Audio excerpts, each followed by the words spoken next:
সর্বপ্রথম জান্নাতীদেরকে কি খাওয়ানো হবে জানেন? মাছের ভুনা কলিজা। মাছের ভুনা কলিজা পেয়ে জান্নাতীরা কোপায় ফেলবে, খাইতে খাইতে শেষ। ফেরেশতারা বলবে এত খাইয়েন না, সামনে আরো আছে। বড় বড় পার্টি হবে, খাওয়া দাওয়া শুরু হবে। এবার কলিজা ধুইয়া জান্নাতীরা কোপানো শুরু করবে পাখির ভুনা গোশত। সুবহানাল্লাহ পড়েন। একটার চেয়ে আরেকটা সুস্বাদু। জান্নাতীরা জান্নাতে যখন ফলমূল খাবে, ফলমূলগুলো যখন তাদের কমন পড়ে যাবে, তারা বলবে আল্লাহ এই কমন ফল দিলেন কেন? জান্নাতীদেরকে কমলা দিলে জান্নাতীরা বলবে কমলা দিছেন কেন? কমলা তো দুনিয়ায় খাইছি।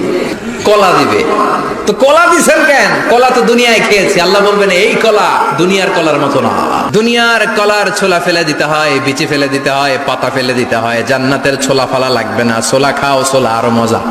খাবারের পর্ব শেষ, এবার ড্রিঙ্কস এন্ড বেভারেজ। 4 ধরনের শরাব থাকবে আপনাদের জন্য। নাম্বার 1 মিনারেল ওয়াটার, বিশুদ্ধ পানি। নাম্বার 2 দুধের ঝর্ণা। নাম্বার 3 মধুর ঝর্ণা। নাম্বার 4 মদের ঝর্ণা। প্রাণ ভরে জান্নাতীরা এই মদ পান করবে। দুনিয়াতে মদ খাওয়া আমাদের জন্য হারাম।